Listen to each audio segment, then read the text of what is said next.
Hello, Aquarius, Sun, Moon Rising, and Venus signs. Kamusta kayo? Sana po'y nasa mabuti kayong kalagayan. Welcome back po sa Star Tarot. Kung bago kayo dito, welcome din kayo. Thank you for your support.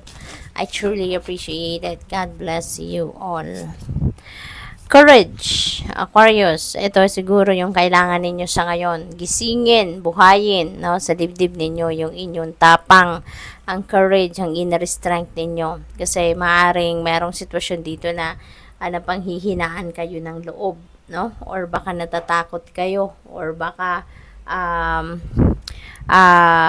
napapagod na kayo at parang gusto nyo nang sumuko, no? So, whatever the case may be, ang invitation sa inyo ng spirit, gisingin ninyo, no, yung courage and inner strength ninyo at mahaharap ninyo ng bonggang-bongga kung ano man ang sitwasyon na medyo mahirap, no, para sa iyo sa ngayon. We have patience. Ayan.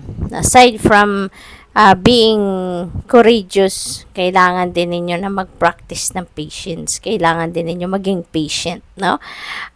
May mga sitwasyon tayo sa buhay na hindi natin makukuha, or may mga gusto tayo sa buhay na hindi natin makukuha agad-agad, no? Hindi natin makukuha sa timeline na gusto natin, or sa timeline na ine-expect natin na ito ay mangyari. Kasi lahat naman ng bagay, 'di ba? Lahat ng pangyayari sa buhay natin, sa mundo, it comes in divine order and timing, 'di ba? Hindi tayo yung nagdedesisyon para diyan.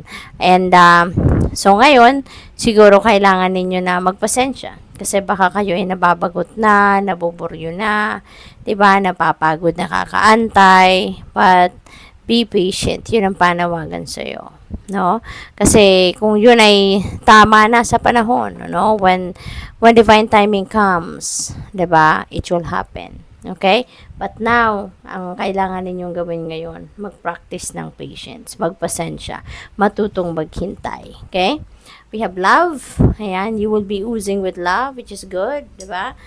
Siguro sa ngayon, maybe some of you, will be starting to look at things, no, in the eyes of love. Look at things, people, and situations in the eyes of love.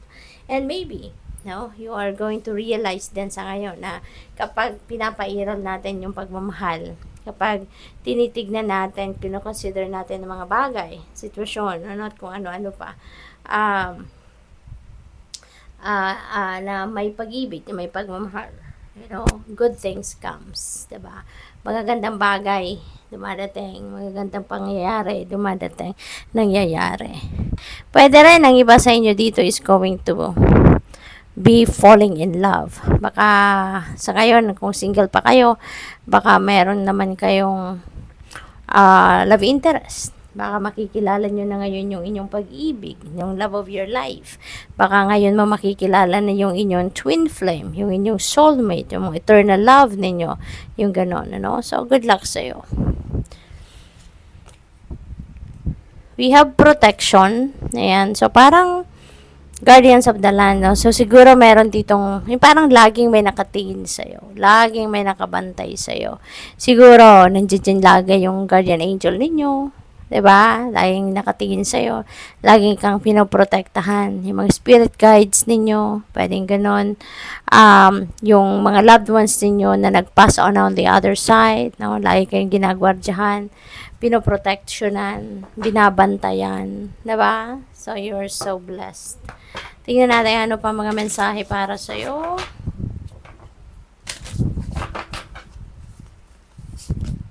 We have letting go of urgency. Ayan, so siguro ang iba sa inyo dito, nagmamadali. Okay? Kaya pala may patience. Natawa ako dun. Kaya pala may patience card kayo. Kasi siguro nagmamadali na kayo. Siguro meron kayong timeline na sinat para sa sarili ninyo or para sa isang bagay. At ngayon, nagkakraming na kayo. Naghahabol kayo ng oras. Maaari din na meron kayong deadline na hinahabol rito, no? Kaya instead na maaligaga kayo, instead na mag-worry kayo, nagmamadali kayo, nako, baka mas lalo lang kayong madoble yung trabaho ninyo kasi baka lalo kayong magkamali, 'di ba? Kaya try to calm down, no? Calm down at mag-focus na lang kayo sa kung ano mga dapat pa ninyong gawin. And if you feel like hindi niyo na 'to kakayanin, then why not consider asking for help then, 'di ba? Kasi baka meron din naman pwedeng makatulong sa inyo, 'di ba? Consider it, no? Kung applicable lang naman sa inyo, no? Ang ganon. What else? We have confusion. Ayan. So, sa dami ng pagpipilian ninyo, eto na, naku-confuse na kayo. Sa dami ng oportunidad, siguro, ang posibilidad na inilalatag sa inyo ng Divine Universe, mas lalo kayong nalilito. Mas lalo kayong naguguluhan. Kaya, kailangan din ninyo rito na mag-tune in kayo sa inyong intuition. Because your intuition, by consulting your intuition, you know for sure it's gonna help you na makapag-decision ka, makapamili ka ng dapat, ng kung ano ang best para sa iyo. Okay? We have relaxation, happy times, ayan, maganda. Siguro may pasyal kayo din dito. And take advantage of that. Baka, pick up ko dito, baka merong mag-aaya sa'yo na naririnig ko island hopping. So, siguro iba sa inyo dito, Aquarius, merong plano mag-island hopping, no?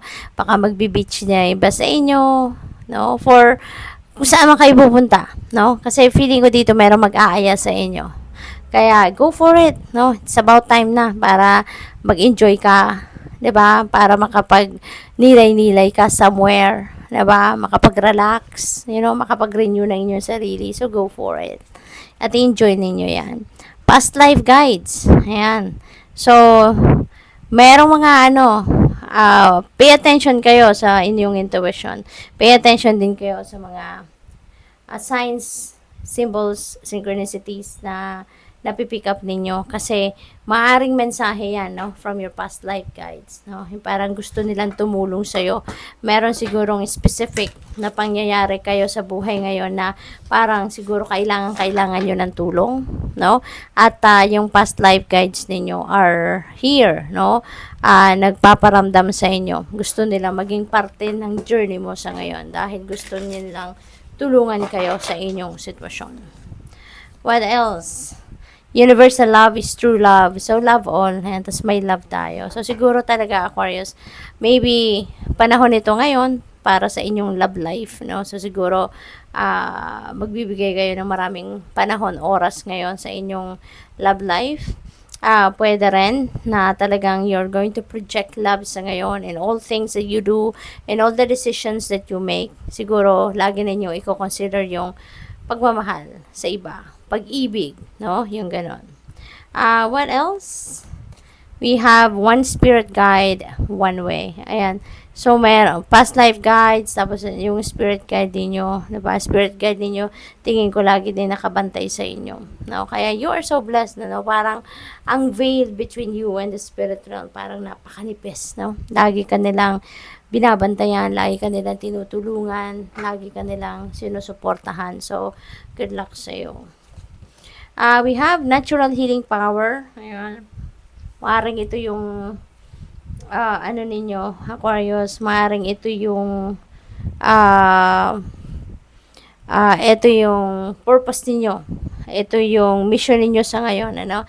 Embrace niyo yung inyong healing power so that you can carry out, no, your purpose na sa ngayon. Embrace niyo to at magsimula na kayong mag-heal, magsimula na kayong makatulong sa iba, gamutin kung sino nangangailangan, 'di ba?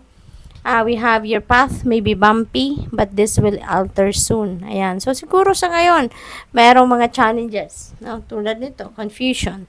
Maaaring merong mga challenging situations na pinagdadaanan kayo sa ngayon. Maybe it's a little bit bumpy, no, yung path ninyo.